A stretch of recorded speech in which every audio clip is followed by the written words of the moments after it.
Olá, pessoal, sejam bem-vindos a mais uma aula de ciências. Hoje, o objetivo da aula é a gente corrigir aquelas atividades de aprofundamento que eu postei no grupo semana passada, nos grupos do WhatsApp. Quero avisar vocês que o Classroom já está funcionando. Essa semana eu quero colocar em dias postagens lá no Classroom para vocês terem acesso também. E vocês podem entrar em contato comigo sempre que precisarem, me tirar alguma dúvida ou algo assim do tipo, ok?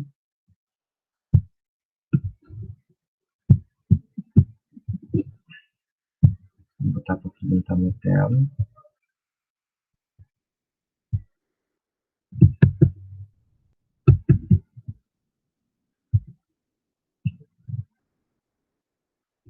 Então, atividade de aprofundamento, né? A continuação daquele conteúdo sobre matéria e energia que a gente viu aula passada. Alguns tópicos que serão revisitados são átomos e elementos químicos, propriedades dos materiais, ligações químicas, radiações, incluindo fissão e fusão nuclear, e aplicações do uso das radiações, tanto na medicina, conservação de alimentos e assim por diante. E tópicos aprofundados, né? Então, envolve a leitura da tabela periódica, considerando seus períodos, famílias, as transformações químicas e transformações físicas, o cálculo estequiométrico, o espectro sonoro eletromagnético, considerando a frequência, comprimento e amplitude da onda, absorção e reflexão das cores e transformações sociais ocasionadas pela ciência e tecnologia, especificamente atrelada a telecomunicações e conservação de alimentos. Bom, uh, o que são átomos e elementos químicos? Átomo é a unidade fundamental da matéria, né? A matéria é tudo aquilo que ocupa um lugar no espaço e ela é formada por átomos. Átomos, né, são entidades que possuem um núcleo e uma eletrosfera. Nesse núcleo, possui entidades de carga positiva e negativa. As positivas são os prótons e a positiva e neutra. A positiva é o próton e a neutra é o elétron. E a carga negativa, que fica na eletrosfera, é chamada de elétrons. Essa entidade é chamada de elétrons, ok? Bom, elemento químico é um conjunto de átomos com características semelhantes, ou seja, um conjunto de átomos que possui o mesmo número de prótons. Na tabela periódica, né, é representado com um símbolo formado por uma letra ou duas, e sempre a inicial é em letra maiúscula, como, por exemplo, o hidrogênio, o carbono, o cálcio, o oxigênio, ouro e prata. Bom, um outro aspecto que a gente precisa denotar também sobre os elementos químicos, né, é que eles são formados através de uma reação chamada nucleossíntese, né, que é uma fusão nuclear que ocorre no interior de estrelas, né. As estrelas são gigantes por natureza, normalmente maiores que planetas, e elas sempre estão liberando energia, né, energia na forma de calor.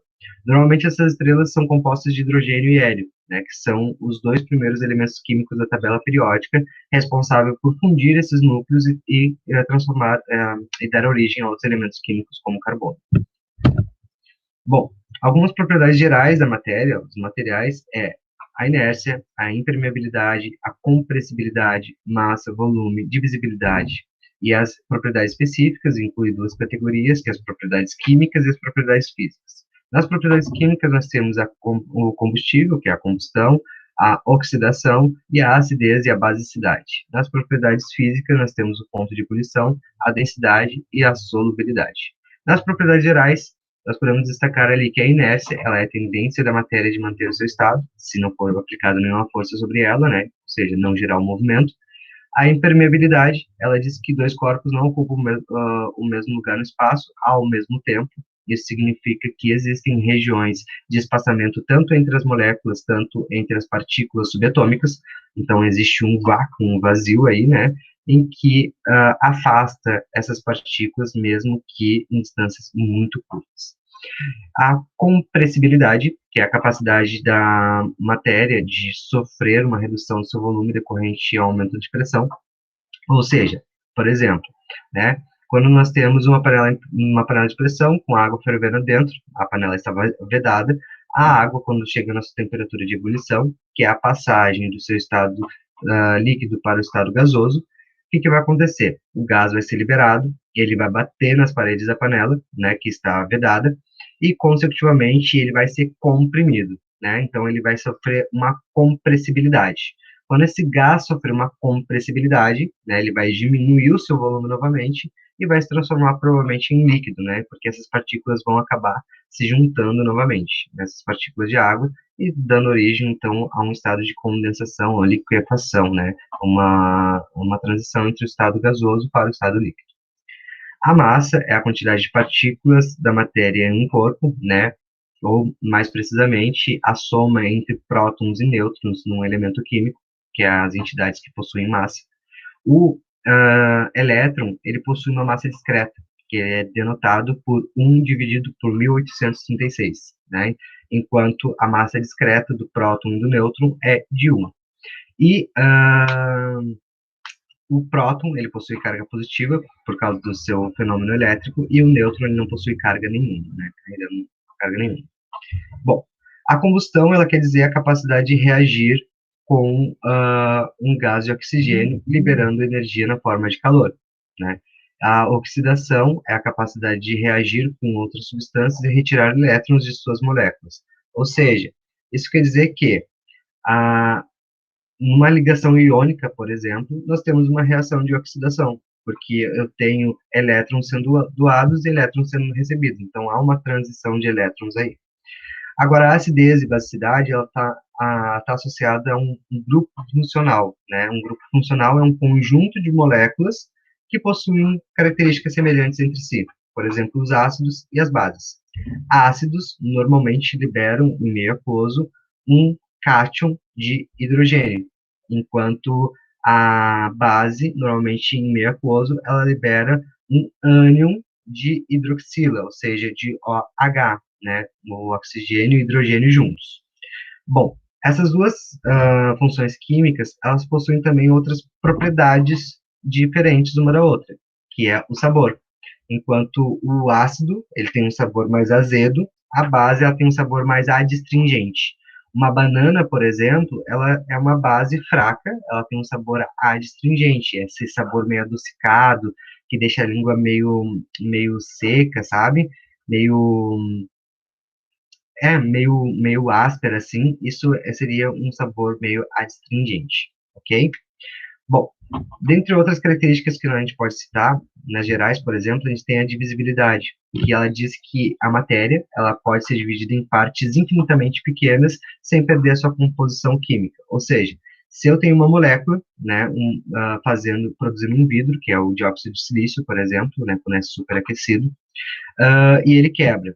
Quando esse vidro quebrar em pequenos cacos, né, ele vai continuar sendo uma molécula de dióxido de silício, né, ele não vai perder a sua composição química, porque ele foi dividido em partes muito pequenas. A menos, é claro, que a gente faça um processo de reação nuclear, que a gente vai ver mais adiante nesses slides.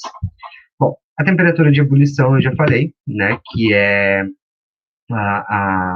quando a temperatura sobe, né, e eu tenho estado líquido sendo transformado em estado gasoso, né, então essa seria a temperatura de ebulição. A temperatura de fusão, por exemplo, é quando o estado sólido está sendo passado para o seu estado líquido, e assim por diante. Bom, a densidade, ela é a quantidade de matéria em massa em um determinado volume, né, então a densidade, ela é a massa dividido pelo volume. Por exemplo, a gente pode pegar e considerar como densidade, né, dois tipos de ar atmosférico, que seria, né, a água, o vapor d'água, e também seria o gás nitrogênio. O gás nitrogênio, ele possui 28 gramas-mol de peso, né, então ele é mais pesado que a água, que possui 18 gramas-mol. É por isso, por exemplo, que partículas de água no seu estado líquido, elas conseguem ficar suspensas no ar atmosférico, até que haja uma aglomeração muito grande de partículas de água, essas gotículas de água, seja em estado sólido, seja em estado líquido, para que elas possam cair sem a resistência do ar, né? Que seria um peso mais elevado do gás nitrogênio. A solubilidade é a capacidade de uma substância de dissolver outra substância líquida. Ou seja, por exemplo, eu tenho água e óleo, duas substâncias que eu estou tentando misturar, elas se misturam? Não. Se elas não se misturam, elas são insolúveis. Então, A água e o óleo, eles são substâncias heterogêneas, eles não se misturam. Agora, quando eu tenho, por exemplo, um café, né, um pó de café sendo passado em água, a gente percebe que a água consegue dissolver o café porque o café fica todo ele escuro, né? Então, a gente vê uma solução ali. Então, há uma solubilidade, ok? Bom, vamos para a leitura da tabela periódica agora, né? A gente viu que o átomo, por si só, ele possui um núcleo, que é constituído de próton e nêutron. O próton possui carga positiva e o nêutron não possui carga. E ele possui uma eletrosfera, que é constituída por elétrons de carga negativa. Segundo o modelo atômico de Niels Bohr, né, de Niels Bohr, o átomo ou a eletrosfera, eles têm níveis eletrônicos, camadas eletrônicas. E essas camadas vai do número 1 a 7, ou das letras K a Q. E essas camadas correspondem aos períodos da tabela periódica, né? Então, esses níveis eletrônicos correspondem aos períodos, tá? Que são quando está aqui na nossa vertical.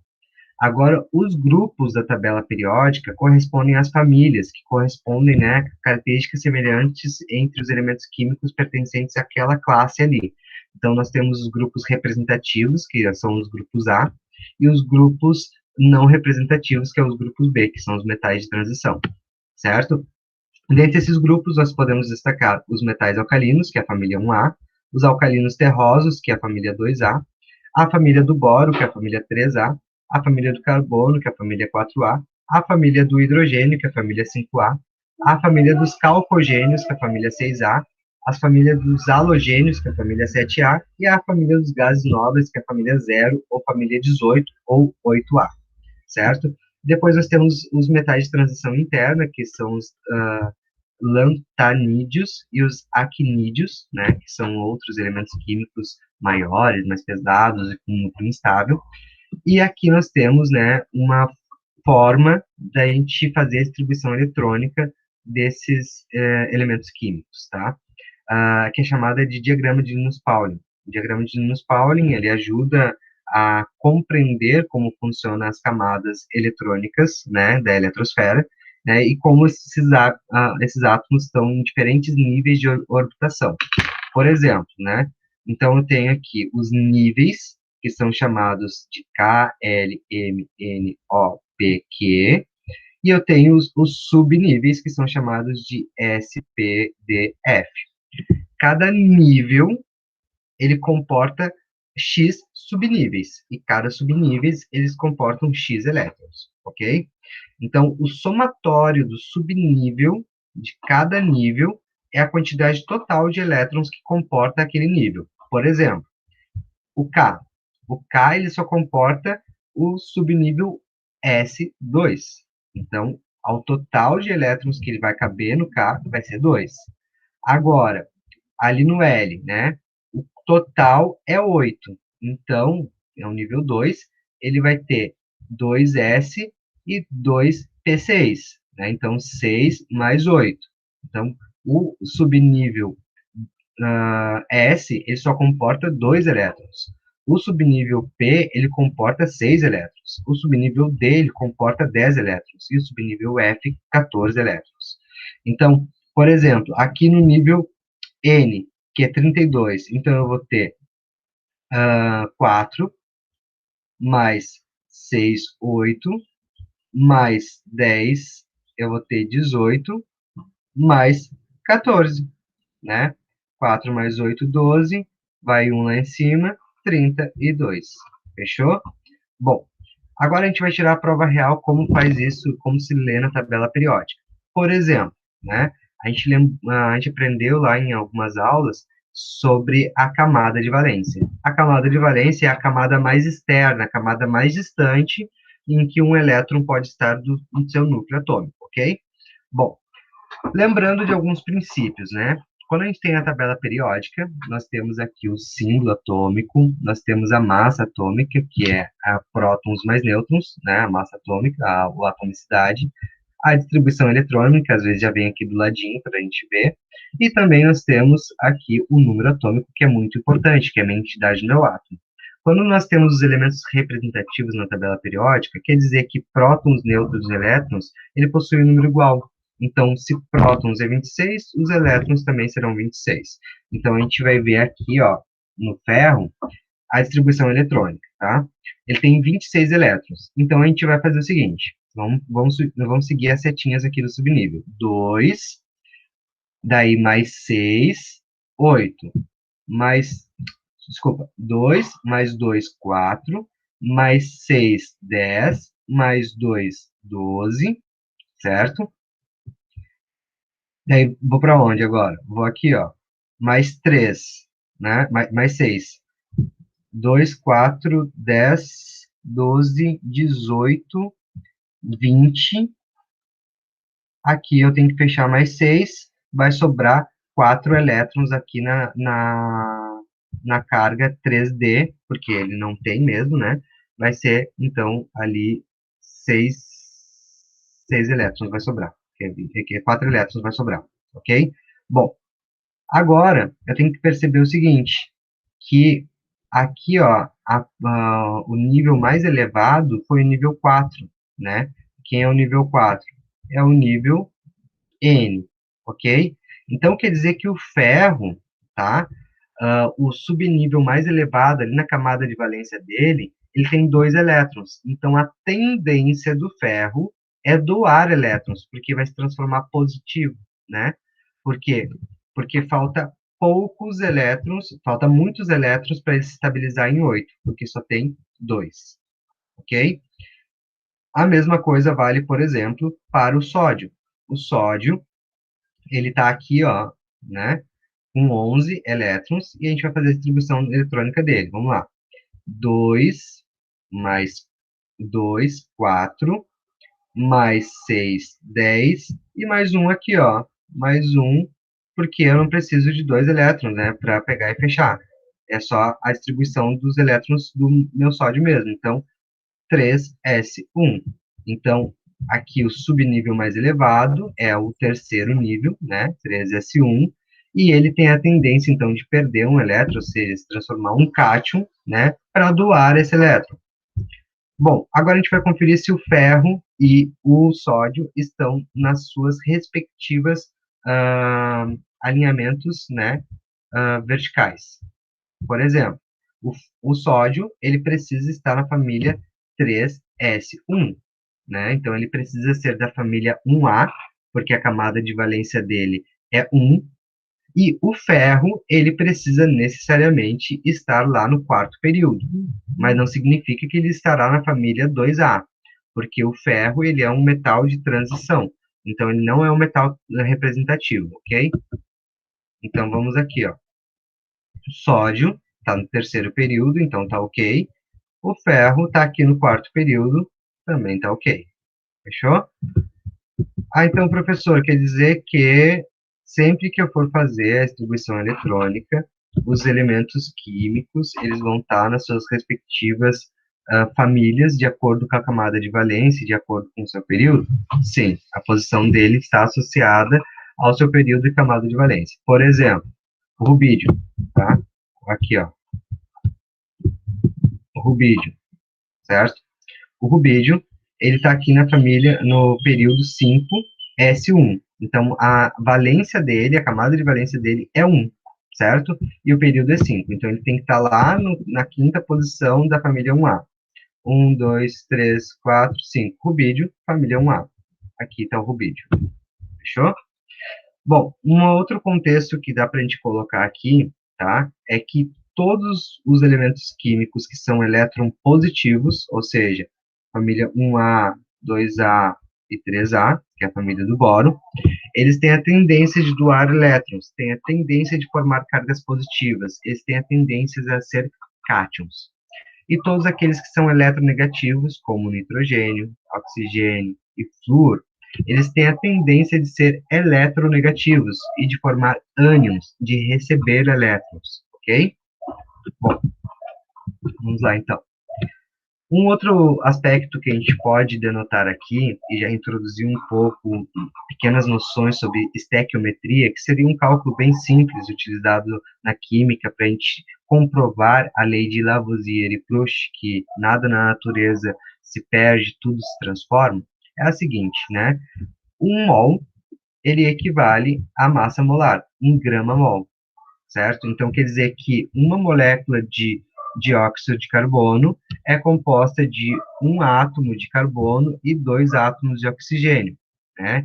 E isso quer dizer, por exemplo, que se um mol contém 6,2 vezes 10 na 23 átomos, que são entidades, quer dizer que 12 gramas de carbono contém 6,02 vezes 10 a 23 átomos.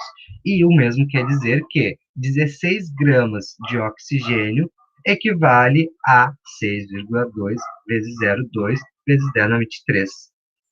6,02 vezes 10 na 23 átomos, ok? Então, um mol, ele serve para tudo, para número de átomos, para número de moléculas, número de fórmulas, número de íons, número de elétrons, quando a gente está adotando, né, ou trabalhando com entidades atômicas, ok?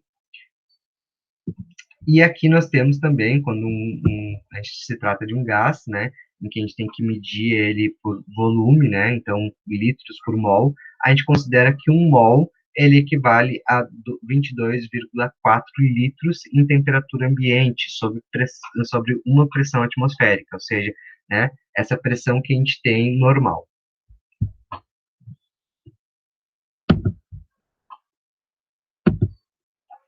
Bom, então, já vimos aqui os aspectos gerais da nossa tabela periódica, como se lê. Nós vimos aqui que temos a família 1A, 2A, 3A, 4A, 5A, 6A, 7A, os gases nobres.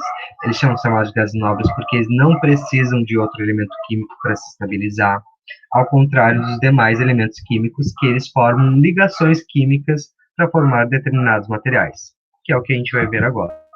Então, nós temos aqui na nossa segunda questão, que é diferencie ligações iônicas, covalentes e metálicas.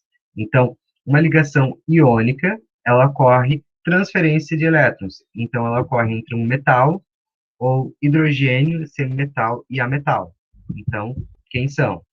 Seria desse grupo aqui, que são os metais, né, até aqui, junto com esse grupo todo aqui, que são os negativos, que são os ametais. Então, ocorre uma transferência de elétrons. Então, o cátion está sendo doado lá para o ânion, né? E eles se juntam para formar uma substância iônica. Agora, a ligação covalente ocorre compartilhamento de pares de elétrons, né? E a gente tem, então, os dois possuem natureza eletronegativa, enquanto lá na iônica tem uma natureza eletropositiva e uma eletronegativa. Na covalente, os dois possuem natureza eletronegativa. Então, ela ocorre normalmente entre ametais e hidrogênio, entre hidrogênio e semimetal, ou entre hidrogênio e ametais, em geral. A ligação metálica, né? Os cátions estão livres, os cátions dos elementos metálicos estão envoltos de uma nuvem eletrônica, ou seja, os elétrons estão livres. Por isso, até mesmo que o modelo dessa ligação é chamada de nuvem de elétron. É o que explica, por exemplo, a boa condutibilidade elétrica das ligações metálicas ou dos metais. Então, ela ocorre entre dois elementos químicos de natureza eletropositiva, né? Ou seja, são cátions, metal com metal. Bom, aqui na nossa próxima questão, diz o seguinte: cite e explique a utilização das radiações na medicina e na vida cotidiana, que eu escrevi errado, na medicina, tá? Então, nós temos as radiações ionizantes, né? E as não ionizantes. Então, vamos começar aqui com as ionizantes. As ionizantes, eu posso pegar e dizer que são partículas com carga elétrica, né? Então, eu posso citar as partículas alfa e partícula beta. As partículas alfa, elas são constituídas basicamente por dois prótons e dois nêutrons que são liberados no núcleo do átomo, né? Então, quando ela está fora do corpo, a fonte é fora do corpo, não constitui risco para a saúde porque não atravessam a pele morta, elas não conseguem atravessar a nossa pele. Então, as partículas alfa, elas não são nocivas para a saúde humana. Agora, as partículas beta, elas são emitidas quando o núcleo há excesso de nêutrons. Então, elas são mais penetrantes que as partículas alfa e logo são mais perigosas, né? Ou seja, a pele não possui uma blindagem para ela. Agora, as radiações indiretamente ionizantes, ou seja, sem carga elétrica, constitui, por exemplo, os raios gama e raio-x. Os raios gama é a energia emitida por um núcleo instável após a emissão de partículas alfa e beta, ou seja, quando um núcleo ele está liberando, né, a partícula alfa, ou seja, jogando prótons e nêutrons para fora, e partícula beta jogando elétrons para fora, né, com partículas negativas, provavelmente junto, né, ou surge então a radiação gama, né, e ela tem um grande poder de penetração, oferecendo um risco elevado para o corpo. E, por final, nós temos o raio-x, que é uma radiação eletromagnética que resulta do freamento dos elétrons em alta velocidade quando colidem com o alvo. Exemplo, né? Quando uma partícula se colide com a outra, nós temos, então, uma colisão de duas partículas, né, negativas em alta velocidade, e com isso a gente tem a geração de raio-x, né? E ela tem a mesma natureza física que os raios gama, né? Então, ela possui um alto poder de penetração. É por isso, por exemplo, que a gente utiliza os raios-x na medicina para pegar e verificar, né, diagnósticos de fraturas, por exemplo, nos ossos. Então, se te explica a utilização das radiações da medicina na vida cotidiana. Então, aqui nós temos, né, a radiação não ionizante e a radiação ionizante. Lembrando que a radiação ionizante é aquela que possui energia elétrica e a radiação não ionizante é aquela que não possui a carga elétrica, não possui energia elétrica, certo? Bom, as ondas de baixa frequência, né, as ondas baixas, a gente chama aquelas ondas, né, em que o comprimento delas é maior, né, e que a frequência delas é menor. Então, não tem a ver com a amplitude, tá? A amplitude seria a distância aqui, né, o tamanho da crista de onda e do vale. Então, vamos lá. As ondas de baixa frequência, elas podem ser utilizadas, então, por antenas, satélites e algumas rádios, né? Nós temos as rádios AM e FM. A rádio AM, por exemplo, ela utiliza a amplitude de uma onda para pegar e transportar informações, e a rádio FM, ela utiliza a frequência de uma onda para transportar informações. Qual a grande diferença disso? A grande diferença é que os dados numa rádio FM, elas ficam empacotadas, né, na linha vertical entre uma onda, entre uma crista de onda e outra. Enquanto, né, as ondas de frequência, ou seja, a FM, elas são empacotadas de acordo com frequências energéticas, né? Então, quanto mais intensa ou menos intensa e assim por diante. Então, nós temos também as ondas de raios e microondas, né? As ondas de rádio e de microondas são ondas, né, com frequência baixa, são ondas com baixíssima frequência, né, em que elas são detectáveis principalmente no espaço sideral, né, através de radiotelescópios, espectrômetros e assim por diante. E hoje a humanidade ela utiliza então como um transporte de informações via Wi-Fi, satélites, televisão e rádios, né, como um todo, como eu tinha explicado ali as ondas de AM e FM. Então, sim, a gente utiliza, por exemplo, o calor, né, a energia do calor, que seria o micro-ondas, por exemplo, o infravermelho, né, desculpa, a energia do calor, o infravermelho, para, por exemplo, acionar, né, um comando num controle remoto para ligar uma televisão, trocar de canal, aumentar o volume e assim por diante. Então, tudo isso são impressões de calor que são transmitidas entre um aparelho e outro, né, entre um material e outro, justamente dando comandos, né, elétricos ou não elétricos, ou só por ondas, de como uma determinada máquina deve agir, como é o caso da televisão. Depois nós temos a onda de luz visível, né, que são a onda do espectro eletromagnético, né, de 700 nanômetros a 400 nanômetros, então o comprimento delas é mais ou menos esse valor, e elas são um conjunto de coisas que a gente consegue observar, ok? Depois nós temos as ondas ultravioleta, né, onde já começa, então, uma radiação ionizante, né, então possui carga negativa, possui elétrons sendo liberados junto, né, as ondas de raio-x, que é resultante, né, daquele processo de colisão entre duas partículas negativas, né, então o freamento do elétron em alta velocidade, né, na velocidade da luz, e também o raio gama, que é aquela liberação, né, o resultado da liberação das partículas alfa e beta de um núcleo atômico, né? Então, nós temos todos esse tipo aqui, que a radiação gama, por exemplo, ela é utilizada para a produção de energia elétrica, né, em usinas nucleares. E o raio-x aqui, como eu falei anteriormente, para diagnósticos, né, doenças, assim por diante. A radiação ultravioleta, ela é utilizada, por exemplo, em algumas empresas de cosméticas, de spas, para bronzeamento artificial. As ondas infravermelho, né, a gente possui câmeras hoje em dia para detectar animais no escuro, por exemplo. E as ondas de micro-ondas, né, novamente, elas são muito importantes para as telecomunicações. Micro-ondas e rádios são importantes para telecomunicações de informação instantânea, né? Então, foi a manipulação de ondas de rádios e micro-ondas que permitiu esse acesso à informação instantânea que nós temos hoje. Bom, dê exemplos práticos sobre transformação física e química da matéria. Então, nós temos aqui, né, uma transformação física, ou seja, quando ocorre uma transformação física, quer dizer que a constituição molecular da matéria, ela não vai se alterar, o que vai se alterar é o seu aspecto físico. Então, é um exemplo aqui, que eu tenho as moléculas de água, né, sendo unidas, o oxigênio e o hidrogênio aqui, quando ela está no seu estado sólido, o estado é mais cristalizado, ou seja, né, ele possui um aspecto mais formal, enrijecido, linear, né, e quando ela está em seu estado líquido, nós temos uma variação, então, ali, do seu formato, mas o volume, ele permanece o mesmo. Agora, lá nas ligações, no seu formato gasoso, as moléculas já estão separadas, então a forma e o volume são variáveis. Então aqui a forma e o volume são fixos, aqui a forma é variável, o volume é definido, né? E aqui forma e volume são totalmente variáveis. Então, de exemplos práticos sobre transformações químicas e físicas, nós temos aqui, então, alguns exemplos de transformações químicas, né?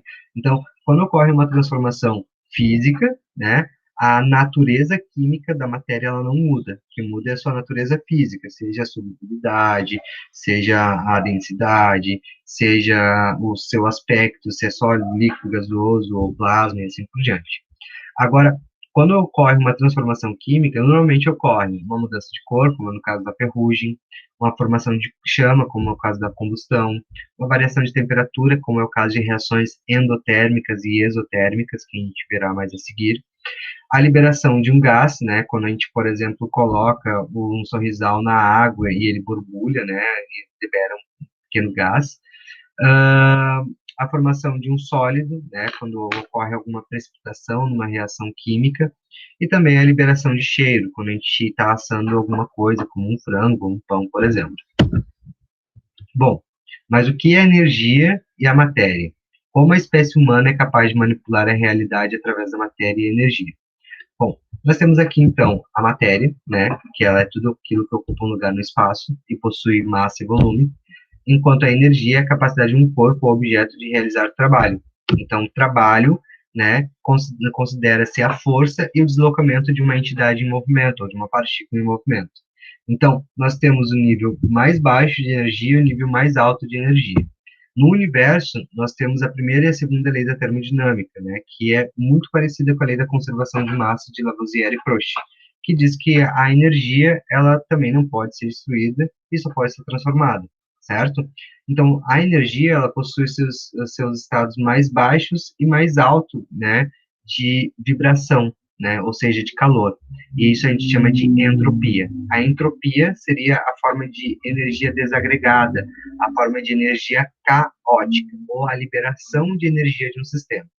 Então, quando uma determinada energia, um calor, está entrando no sistema, né, ele está aumentando a temperatura, certo? E se aumenta a temperatura, aumenta a energia.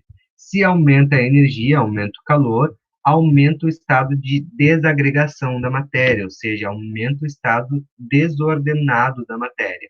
Então, eu tenho os sólidos transformando em líquido, né, aumentando a energia, eu tenho a transformação do gasoso, e se eu aumentar mais a energia ainda, eu vou ter o plasma. Um exemplo de plasma é quando a gente acende um isqueiro, ou quando a gente olha para o sol tem, né, aquelas explosões rolando, né, no sol. Enfim, plasma é a liberação de energia por si só, né, no seu mais alto grau, mais além ainda que o gasoso. Então, a conservação de energia, basicamente, né, ela diz o seguinte, que o princípio da conservação de energia estabelece que a quantidade total de energia no sistema isolado permanece constante. Então, o princípio está intimamente ligado com a própria definição de energia. Então, o calor entra, aumenta a variação da energia interna de um sistema, ou seja, de um sistema molecular, e ele gera trabalho, ele gera movimento. A gente conhece esse movimento como o movimento browniano das partículas. O movimento browniano das partículas quer dizer que no seu estado sólido, as partículas se movimentam bem pouco, né, por isso que ela possui forma e volume constante. No seu estado líquido, as partículas elas aumentam a velocidade de vibração, então a gente tem a forma, né, variável e o volume constante, enquanto lá no seu estado gasoso, elas aumentam ainda mais o seu estado de agitação molecular, o seu movimento browniano. Então é por isso que a gente tem forma e o volume, né, desordenado, disforme, né, é variável. Então, nós podemos detectar dois tipos principais de energia, que é a energia potencial e a energia cinética. A energia cinética é a energia do movimento, e a energia do potencial é a energia que pode ser liberada e gerar trabalho, né? Então, por exemplo, aqui a gente tem um skatista. O skatista está fazendo essa manobra, né? Então, quando ele está suspenso no ar, a gente tem uma energia potencial. Opa, passou os lights. Nós temos uma energia potencial. Agora, quando ele está andando, nós temos uma energia cinética, porque é a energia do movimento. Então, a energia cinética, a gente divide ela em mecânica, térmica, eletromagnética, sonora e elétrica. Enquanto a energia potencial, nós podemos dividi-la em energia potencial, mecânica, elástica, né, tem que arrumar aqui nesse slide, e nuclear e química. Bom, a energia mecânica é a energia dos objetos em movimento. Então, como é o exemplo aqui da arqueira. A energia térmica, as moléculas em movimento aleatório que determinam a temperatura, né? Então, por exemplo, aqui, a temperatura é o grau de agitação molecular e o calor é a transferência de energia entre corpos e objetos. Essa transferência se dá de um meio mais concentrado para um meio menos concentrado. Ou seja, se as partículas estão se agitando muito rápido, a temperatura aumenta, ok? Então, é isso que acontece, por exemplo, num dia de verão. Agora, como está no outono, né, mais ou menos, então as partículas estão ali vibrando bem menos do que, por exemplo, no verão. No inverno, elas vibram muito pouco, certo? O fluxo de energia, ele é unidirecional, então ele vai do seu estado de maior concentração para o seu estado de menor concentração. Então, o corpo A, né, ele tem a temperatura A, que é a mais elevada, e o corpo B tem a temperatura B, que é a menos elevada. Então, o fluxo de calor ele vai do corpo A para o corpo B. Daí, como propagação de calor, nós temos três tipos: a condução, a irradiação e a convecção. Então, a condução é a transferência de energia térmica por contato direto entre dois objetos, ou seja, moléculas do objeto mais quente colidem com moléculas do objeto mais lentas dos objetos mais frios, transferindo sua energia. Isso acontece, por exemplo, quando encostamos a mão numa boca de fogão quente, né? Então, a irradiação é a transferência de energia térmica por meio de ondas eletromagnéticas. A irradiação é responsável, por exemplo, pelo aquecimento da Terra pelo Sol e pelo ambiente próximo à fogueira.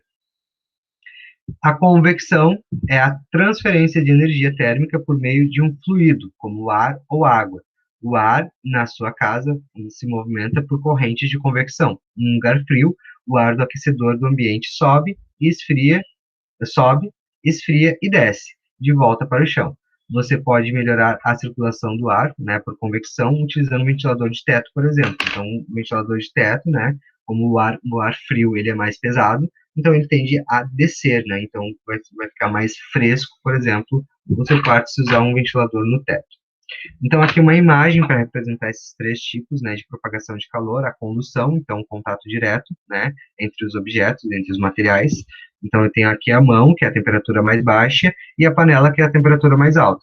Então, as partículas do plástico, né, que estão vibrando mais constantemente, vão se colidir com as partículas da mão que estão quase paradas, né, estão em estado de energia menor em relação ao estado de energia do plástico. Então, com isso, né, por condução, né, pode pegar e aquecer os dedos e gerar uma queimadura aí na mão. Agora, a convecção é quando eu tenho um calor, né, sendo transferido por um fluido. No caso aqui da panela, o fluido é a água, né? Então, a gente está transferindo calor através da água, né, que é um fluido. Agora, a radiação, né, ou a irradiação, é quando eu tenho uma transferência de energia, né, através de ondas eletromagnéticas. Então, é o que ocorre quando o Sol, por exemplo, está iluminando a Terra e está irradiando ela, está transferindo energia eletromagnética para ela, né? Então, é uma forma de propagar o calor, o meio mais quente indo para o meio mais frio, né, menos quente. Bom, a onda sonora são moléculas em movimento organizadas que transmitem o som, enquanto a energia elétrica é o movimento das partículas com carga elétrica, né, ou seja, elétrons. A energia potencial mecânica ou gravitacional, ela está armazenada na altura de um objeto, ou seja, então eu tenho potencial gravitacional, eu tenho um isqueiro aqui, ele tem o potencial de cair. Quando ele está caindo, ele está exercendo uma energia, que é a energia potencial gravitacional, a energia do movimento de queda. A energia elástica, né, que é a energia armazenada na compressão ou alongamento dos materiais, como é o caso de um elástico aqui de ginástica laboral. A energia nuclear, que é a energia que está armazenada no núcleo dos átomos, né? Então, nós temos como exemplo aqui a fissão nuclear, onde eu tenho prótons e nêutrons unidos lá no núcleo atômico, e quando ocorre um decaimento radioativo, ou seja, estou liberando, né, partículas alfa, beta e gama, eu estou liberando subpartículas do interior do núcleo, como nêutrons, prótons e assim por diante. Se eu libero partículas de próton, eu transformo um elemento químico em outro. Por exemplo, o urânio 236 se transformando em bário 136. Então, quando ele se transforma em bário, quer dizer que houve um decaimento radioativo, né, em que liberou próton, e esse próton, né, que foi liberado, ele, né, foi formar um outro elemento químico, ou assim por diante, liberando sua energia, e assim ele decaiu, se transformando em outro elemento químico, certo? Então, porque o número de prótons, ele é a identidade do meu átomo.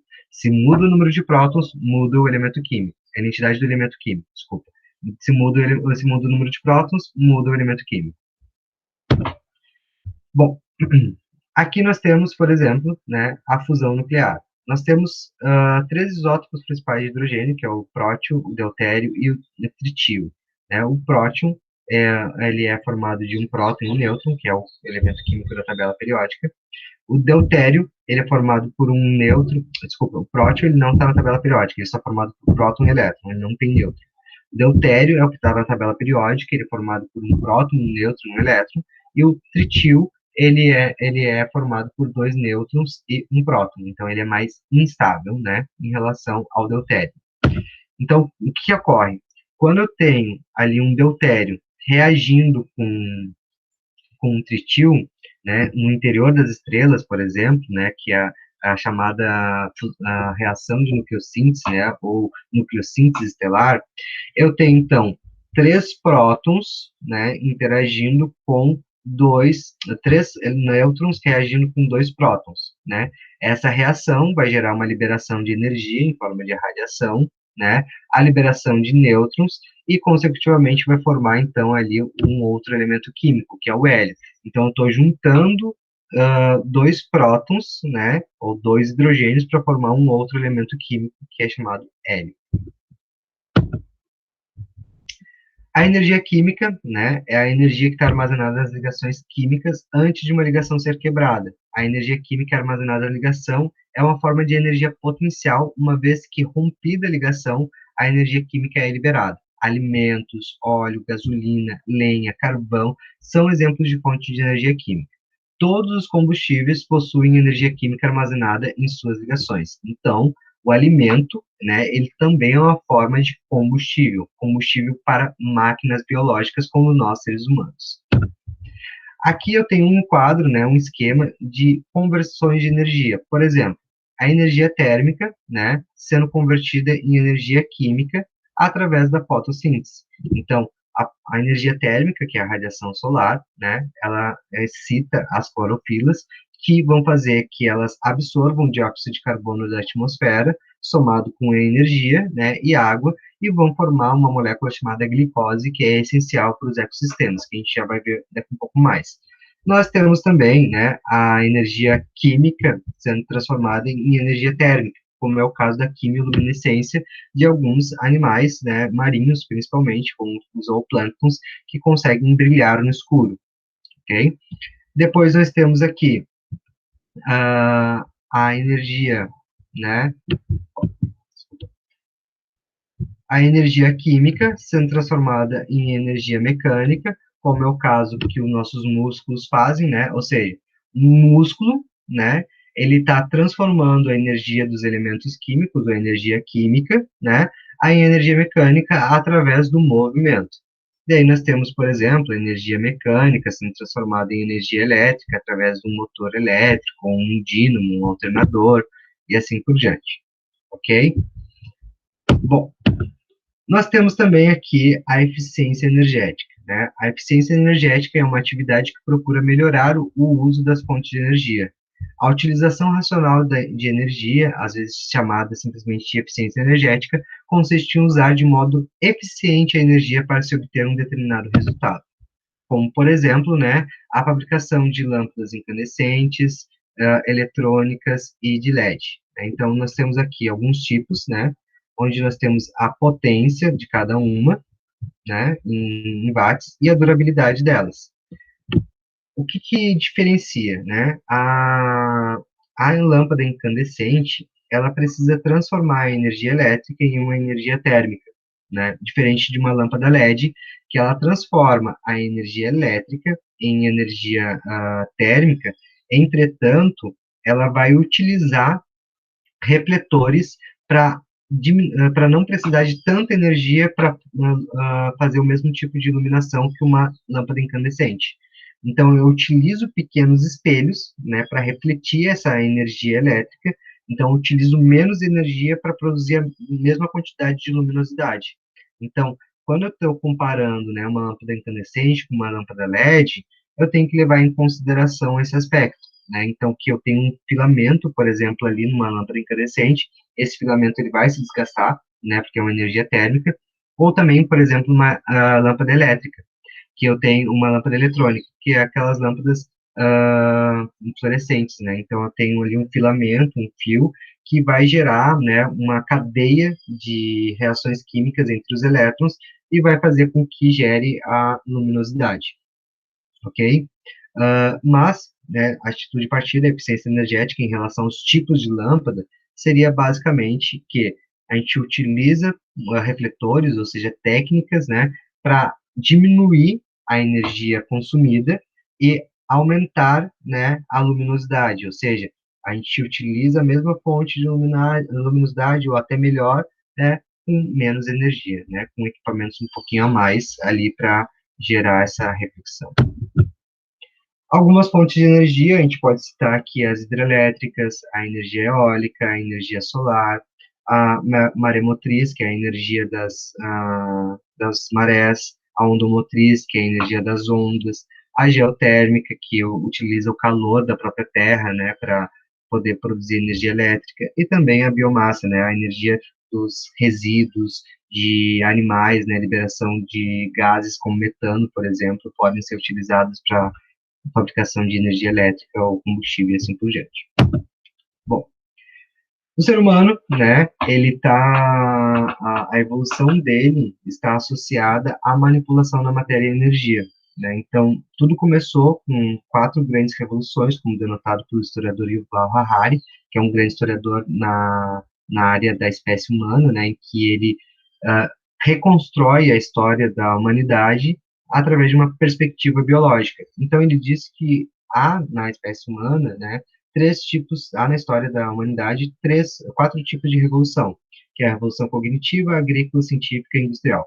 A revolução cognitiva foi quando surgiu a linguagem ficcional, ou a heurística, né, a capacidade da gente inventar coisas, fazer novas descobertas, se comunicar, gerar complexos comunicativos, né, e assim a gente pôde, então, dar origem à domesticação de animais e plantas, que foi o que marcou, né, a revolução agrícola através dos assentamentos permanentes. Então, começou a se construir a ideia de famílias, grupos sociais, cidades, né, compartilhamento de ideias, maiores grupos, e isso foi apenas há 12 mil anos atrás. Enquanto a Revolução Científica, ela ocorreu há 500 anos apenas, né, então há pouco tempo, que começou com as explorações marítimas, com o imperialismo e a ascensão do capitalismo, né, ou seja, quando a humanidade passou a explorar seus limites territoriais, conquistar novos mundos e abrir uma oportunidade para uma comunicação maior com outros povos, então a gente atinge a revolução científica, que é quando a gente admite a nossa ignorância sobre este mundo que nos cerca, né, que é o planeta Terra e o espaço sideral. Então a gente começa a colonizar e aprender mais coisas e compartilhar esse conhecimento com o mundo todo. Agora, a Revolução Industrial, ela é um produto, né, da Revolução Científica, que ocorreu mais ou menos há 200 anos atrás, onde ocorre uma diversificação de bens e serviços, né, ou seja, uma substituição gradativa de homens por máquinas. Então, nós temos a primeira fase da Revolução Industrial, que é o surgimento do motor a vapor, ali em 1698. Então, a humanidade conseguiu transformar uma forma de energia em outra, né? Então, quando a gente conseguiu transformar a energia térmica em energia cinética, foi a questão do motor a vapor. A eletricidade, quando a gente conseguiu transformar a energia potencial, a energia dos movimentos potenciais, em energia elétrica, como, por exemplo, da movimento das águas, de uma cachoeira, das ondas e assim por diante, né? Ondas marítimas, né? Uh, o terceiro ato, né, ou a terceira fase da Revolução Industrial foi em 1950, que é com a manipulação do controle remoto. Então, quando a gente começou a utilizar outros níveis de energia não visíveis, né, digamos assim, para conseguir controlar máquinas. Então, a gente, através de ondas infravermelho ou micro-ondas, a gente consegue fazer esse controle como um controle remoto, né, que a gente consegue ligar a televisão, aumentar o volume, assim por diante. E já o quarto ato, né, ele é descrito ali por alguns autores, que tenha começado em 2010 com a automação e inteligência artificial. Ou seja, agora as máquinas são tudo programáveis, né, para executar determinadas funções que eram de incumbência de habilidades humanas, e agora, né, máquinas estão, por exemplo, sugerindo filmes, né, de acordo com nossos gostos, de acordo com os catálogos de nossas escolhas, sugerindo parceiros, né, amorosos, amigos. As máquinas hoje em dia elas entendem, por exemplo, os nossos sentimentos. Já existe inteligência artificial mapeando doenças. Então, com isso fica a pergunta: o que será no futuro? Quais serão as profissões do futuro? Será que o ser humano, né, o trabalho, o exercício de trabalho do ser humano vai se reduzir só a programar máquinas e fazer a manutenção das mesmas? Será que a gente não vai ter mais que utilizar nossas capacidades cognitivas, né, para estabelecer uma comunicação como hoje a gente estabelece? Então, uma comunicação mais pessoal, assim, por exemplo, eu vou a um médico, né, esse médico me atende, eu estou tendo contato com um médico físico, e ele vai estar me receitando, me examinando e tal. Mas, e se daqui a uns 30 anos, por exemplo, esse processo de automação e inteligência artificial gerar um aplicativo em que eu coloco, né, um aparelho no meu pulso e ele faz um mapeamento completo de qual tipo de doença que eu posso ter, já me dá um diagnóstico na hora e prescreve até o remédio que eu posso chegar na farmácia e solicitar. A gente já tem, por exemplo, a gente já tem alguns exemplos, né, de alguns postos de gasolina que não tem atendente, né, a pessoa chega lá sozinha, já cobra sozinho lá, né, tem todo um sistema de cobrança e manutenção ali, tudo programável, né. Então, com a pandemia, esses processos acabaram acelerando ainda mais, né, até mesmo pilotos de aviões, eles têm esse risco aí de perder seus empregos devido à automação e inteligência artificial, né, e também caminhoneiros e assim por diante. Bom, Próxima pergunta, né? Tudo na natureza está interligado, inclusive a Terra com o espaço sideral. Então, como podemos associar a vida de uma estrela, né, ou de uma planta e dos animais? Através do fluxo de energia, né? Através do ciclo de energia. Então, a energia é captada pelas plantas, né? Então, as plantas são autotróficas, ou seja, elas produzem o seu próprio alimento através dessa reação química aqui, né? Em que ela absorve o gás carbônico, né, e mistura com a água, e então faz a fotossíntese ali no interior, né, mistura com a água e a energia solar, realiza a fotossíntese para construir glicose mais oxigênio, né, então libera oxigênio para a atmosfera. Ali na respiração celular, é um processo inverso. A glicose, que foi produzida ali pelos autotróficos, ela será degradada pelos heterotróficos, que são os consumidores, né? Então, como consumidor primário, tem os herbívoros que se alimentam das plantas. Secundários é aqueles que se alimentam dos herbívoros e terciários é aqueles que se alimentam dos herbívoros, né?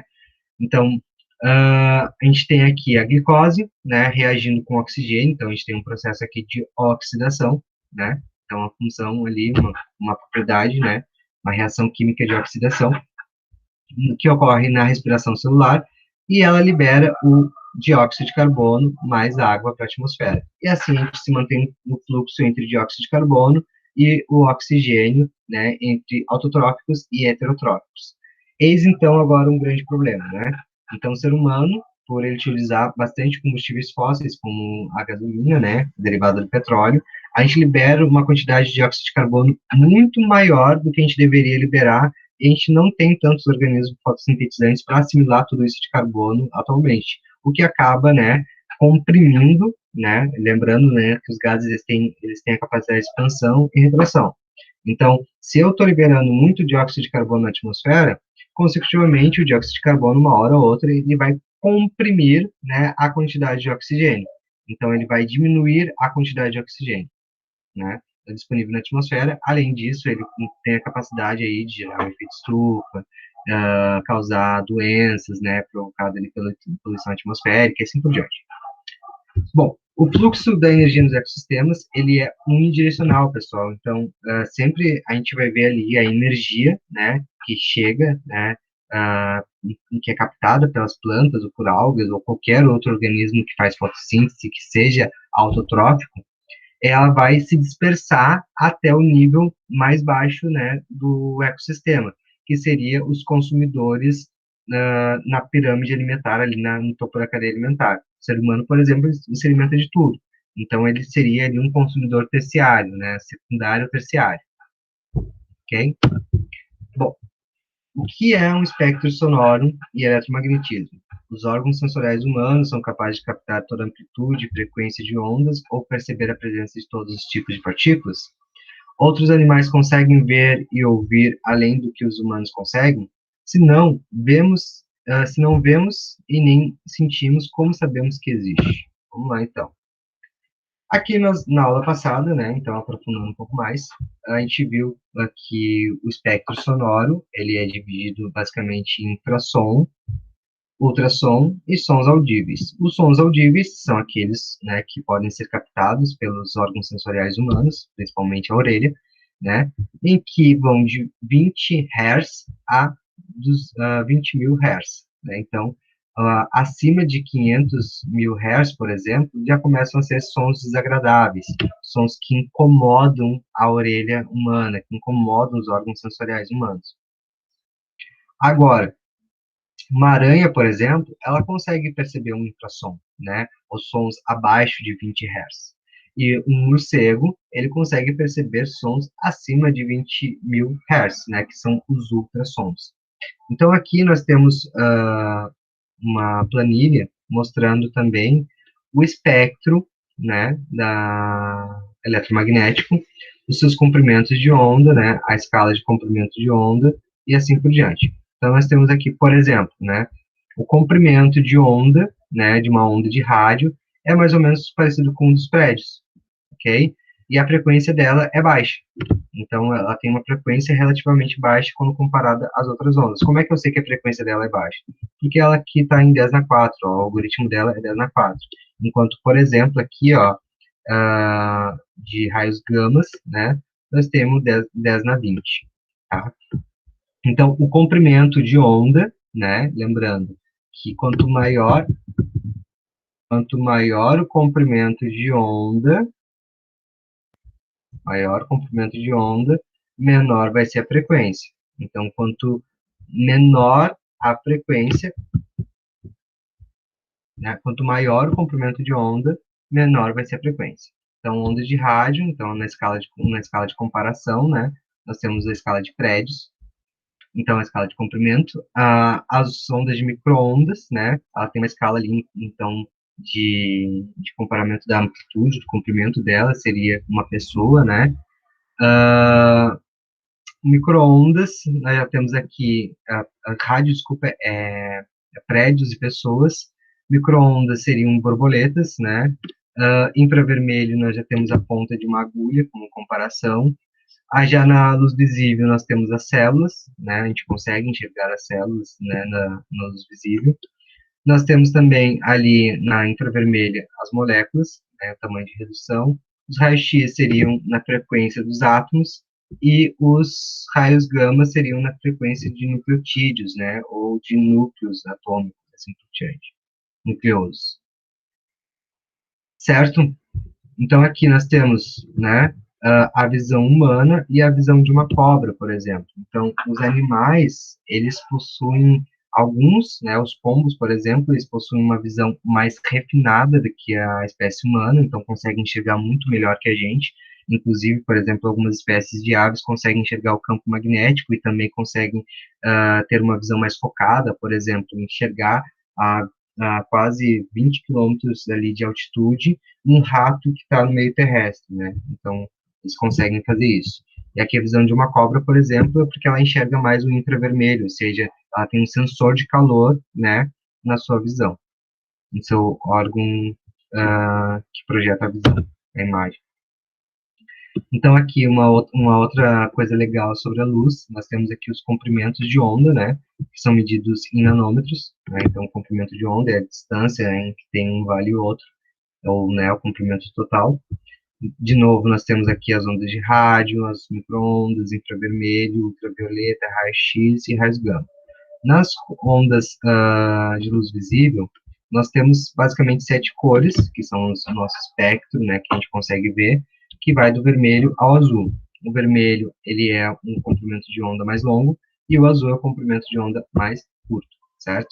Então, por exemplo, a radiação do espectro da luz visível, né, a luz não absorvida, igualmente pelas clorofila, ou seja, a clorofila, ela que é, né, uma estrutura das plantas, ela não absorve igualmente todas as cores do espectro. Então, tem alguns tipos de cores que ela reflete. Por exemplo, né? Então, as cores que ela mais absorve, né? Então, se ela está absorvendo, são as cores azul e vermelha. E as cores que ela menos absorve é a cor verde. É por isso que a maioria das plantas, elas são verdes. Então, né? Por exemplo, o tomate, né? O tomate, ele está ali absorvendo praticamente todo o espectro de luz visível, porém, a única luz que ele não vai absorver, que ele vai refletir, vai ser o vermelho, por isso que a cor dele é vermelho. Então, se um objeto ele não absorve aquele comprimento de onda, ele reflete esse comprimento de onda, e isso é chamado de cor. Então, a cor nada mais é que uma manifestação de um comprimento de onda, né? Ou seja, os objetos eles não possuem cor própria, né? Eles incorporam a cor que eles refletem. Então, nossa última pergunta, né? O desenvolvimento científico e tecnológico é capaz de transformar o comportamento da sociedade? A resposta é sim, né? Então, como isso, né? A física nuclear, por exemplo, né? Ela gerou bombas atômicas, a geração de energia elétrica através de usinas nucleares, a manipulação das radiações, né? Então, a manipulação das radiações hoje em dia a gente pode utilizar para tratamento, né, de doenças, a gente pode utilizar para diagnóstico de doenças, como é o caso do raio-x, a gente pode utilizar aí para conservação de alimentos, como é o caso de liberação de radiação, né, em alguns aparelhos para eliminar micro-organismos. em conservar por mais tempo os alimentos. A mecânica quântica, que é utilizada hoje em dia para otimização de processadores e armazenadores de memória, como é o caso do SSD, né? Então, que a gente utiliza princípios de mecânica quântica para armazenar informações, armazenar energias em formato de códigos. O efeito Doppler, que foi responsável aí pelo mapeamento do espaço sideral em função da frequência, comprimento e amplitude de uma onda liberada pelas estrelas, galáxias e outros corpos celestes. Então, por exemplo, aqui, a fissão e fusão nuclear, né? Então, quando eu tenho a fissão e fusão nuclear, eu sempre vou ter uma liberação de energia. Essa energia, com os aparelhos adequados, eu consigo converter ela em energia elétrica. Então, por exemplo, uma fusão nuclear, ela libera muito mais energia, como é o caso do nosso Sol, do que uma fissão nuclear. Mas uma fissão nuclear, por exemplo, ela foi responsável para, em 1945, a destruição de duas cidades japonesas chamadas Hiroshima e Nagasaki, que foi né, o precursor da nossa era de paz mundial desde 1945, quando acabou a Segunda Guerra Mundial. Né? Então, hoje, os governos eles possuem um medo muito grande de estourar uma terceira guerra mundial, justamente por causa de um cataclismo associado às armas nucleares, né? Cataclismo seria, né, aquele holocausto ou destruição total da espécie humana. O efeito Doppler, né, ele define praticamente a baixa e alta frequência de uma onda. Então, por exemplo, se a onda ela é de baixa frequência, né, ou quando está se aproximando, a onda ela é comprimida, a onda sonora. Então, ela tem alta frequência. Agora, se ela está se afastando, ela vai ter uma frequência mais baixa, ok? Então, quando eu tenho uma onda aqui gerada para o vermelho, né, é a onda que está se afastando, a gente chama de redshift. E quando nós temos pro azul, é uma onda que está se aproximando, que é a onda chamada de blue shift. Então, quando a gente foi observado o espaço sideral, né, e percebeu-se que ele estava inflando, ele estava se afastando, percebeu-se que o desvio padrão, né, o desvio padrão do espaço em relação à Terra era para o vermelho.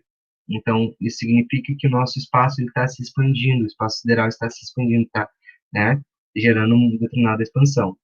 Ao contrário, por exemplo, da galáxia Andrômeda, que ela parece estar se aproximando da Terra. Então, porque a detecção dos radiotelescópios, espectrômetros, detectaram um desvio padrão para o azul, né? Ou seja, a frequência está aumentando, ou seja, está se aproximando.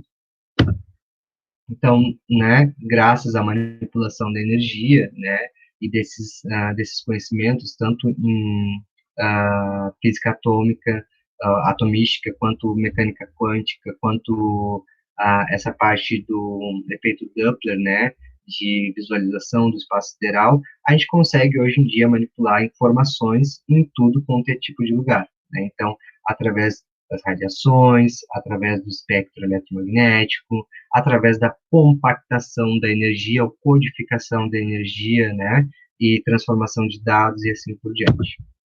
Então, resumindo, né, átomos é a unidade fundamental da matéria, composto de núcleo e eletrosfera. O núcleo possui prótons e nêutrons, e a eletrosfera possui elétrons, certo? Elétrons, carga negativa, e massa relativa discreta, 1 por 1836. Próton e nêutron, próton positivo e nêutron sem carga. Os dois possuem massa, então os dois juntos, eles somam para formar a massa atômica, ou a atomicidade. Elementos químicos. Elementos químicos é um conjunto de átomos que possuem propriedades semelhantes entre si, como, por exemplo, o número de prótons. O número de prótons na tabela periódica, né, ele é a identidade do meu átomo. Então, quando muda o número de átomos, seja por decaimento radioativo ou fusão nuclear, muda também o elemento químico. As propriedades dos materiais, nós podemos dividir em gerais e específicas. As gerais, a gente tem ali a indestrutibilidade, a divisibilidade, a compressibilidade, a inércia, né, e assim por diante. E nós temos também as específicas, que estão associadas aos estados físicos da matéria, né, ou a temperatura de ebulição, a temperatura de fusão, e está associada também a as propriedades químicas, como oxidação, como a basicidade, como a acidez e assim por diante. As ligações químicas, nós podemos, né, destacar que são três tipos, as metálicas, covalentes e iônicas, né? As ligações iônicas, elas ocorrem entre elementos químicos de natureza eletropositiva e eletronegativa, ocorre uma transferência de elétrons, né? A ligação covalente ocorre entre duas entidades eletronegativas e ocorre compartilhamento de elétrons, e a metálica, ela ocorre entre duas entidades de natureza eletropositivas e ocorre, então, em que os elétrons ficam livres e os cátions ficam fixos. É o que explica, por exemplo, a boa condutibilidade elétrica dos metais. As transformações físicas, ela não muda a natureza química da matéria, né, como é o caso da molécula de água transformando seu estado sólido, líquido e gasoso. E as transformações químicas, ela muda a natureza química da matéria, como é o caso do apodrecimento, da combustão, né, numa fogueira, como é o caso da mudança de cor numa reação química e assim por diante. Um cálculo estequiométrico, né, ele é aplicado para a lei de Lavoisier e Prost, que é a lei das proporções, onde na natureza nada se perde, tudo se transforma, né. Então, o que que acontece? Acontece, por exemplo, se eu estou reagindo 1 mol de oxigênio, né, com 1 mol de hidrogênio, eu vou ter que formar uma molécula de água, e a mesma quantidade de reagentes em massa tem que ter lá nos produtos na reação final. Então, se eu tiver, por exemplo, o elemento X reagindo com o elemento Y, e ali nos reagentes tiver 44 grama-mols, e nos produtos vai ter que ter necessariamente 44 grama-mols, por mais que seja uma outra molécula, uma outra substância química a ser formada, ok? O espectro sonoro e o espectro eletromagnético é uma decomposição da energia, é uma forma de decomposição energética, uma expressão da energia, seja na forma de frequência, no comprimento de onda, na amplitude e assim por diante. Nós podemos dividir o som em infrassom, ultrassom e nós podemos dividir também em som audível. Lembrando que o som audível ele é medido de 20 a 20 mil Hz. E o infrassom, né, os morcegos podem captar, e também alguns golfinhos, né, inclusive gerar comunicações através do infrassom. E do ultrassom, desculpa, e o infrassom, ele é captado mais por insetos ou aracnídeos, né? No espectro eletromagnético, a gente viu ali que a luz visível, né, ela é constituída por várias faixas de comprimento de onda, né, medida em nanômetros, ou seja, -9, né, que é a medida de nanômetro significa 9. E essa medida, ela ocorre, por exemplo, né, na cor dos objetos, quando absorve a energia, ela não libera aquela cor, mas se ela não absorve essa energia, ela vai refletir aquela cor. Então, objetos vermelhos, né, eles refletem a cor vermelha, porque eles não absorvem a frequência de onda vermelha, né? Então, eles não conseguem absorver essa frequência de onda. Então, objetos verdes, eles não absorvem a frequência de onda verde, e assim por diante. A gente viu, por exemplo, também que a frequência e a amplitude, ela pode ser utilizada em ondas de rádio, né, por exemplo, para transportar informações de áudio, né, então transformar a minha voz em informação, né, elétrica ali, por um momento, em códigos compactos, e ela pegar e ser convertida aí em som, em áudio, depois em outro aparelho, ok? As radiações, a gente já sabe agora que possui três tipos, que é alfa, beta e gama, que nada mais é que liberação do conteúdo dentro de um núcleo, né? E que hoje em dia a gente pode utilizar certas máquinas justamente para fazer exames, para pegar e fazer vistorias de segurança em aeroportos, por exemplo, tratar algumas doenças, como na quimioterapia, né, para pacientes com câncer, e assim por diante, ok? No espectro eletromagnético, voltando ali, né, só para constar, nós temos ali, quanto maior a frequência, menor o comprimento da onda, né? Então, cadê aqui, ó? Maior a frequência, menor o comprimento. Maior a frequência aqui, menor o comprimento, certo?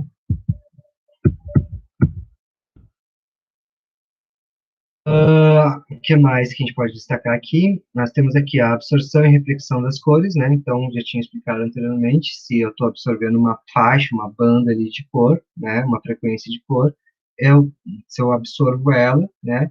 Eu vou incorporar ela ali no objeto, vou aquecer ela. Agora, se eu não consigo absorver, ela reflete. As transformações sociais ocasionadas pela ciência e tecnologia, né, associadas transformações sociais ocasionadas pela ciência e tecnologia, que está diretamente associada às telecomunicações e conservação de alimentos, por exemplo. As telecomunicações, né, que a gente tem hoje, que é a distribuição de informação instantânea em todos os lugares, elas são graças à descoberta desse espectro eletromagnético, da manipulação da energia e da matéria. Elas são resultados, né, de aplicações das radiações, manipulação das radiações e assim por diante. Aqui, pessoal, tem alguns vídeos sugeridos para vocês complementarem, né, a aula de hoje, com algumas curiosidades, como, por exemplo, as propriedades dos materiais. Deixa eu voltar aqui. Como, por exemplo, as propriedades dos materiais, a tabela periódica, né, como é se lê direitinho, o cálculo estequiométrico, a formação das nuvens, né, então a gente vê um pouquinho ali sobre densidade, como os animais enxergam o mundo, né, o que é a engenharia de telecomunicações, né, então vocês terem uma noção melhor do que é essa parte, como se armazenam os dados, como é que eles viajam os dados, assim por diante, e a cor dos objetos, tá? Então, que foi o que eu expliquei nessa aula. E por hoje é isso, pessoal, né, ficamos por aqui e até a próxima.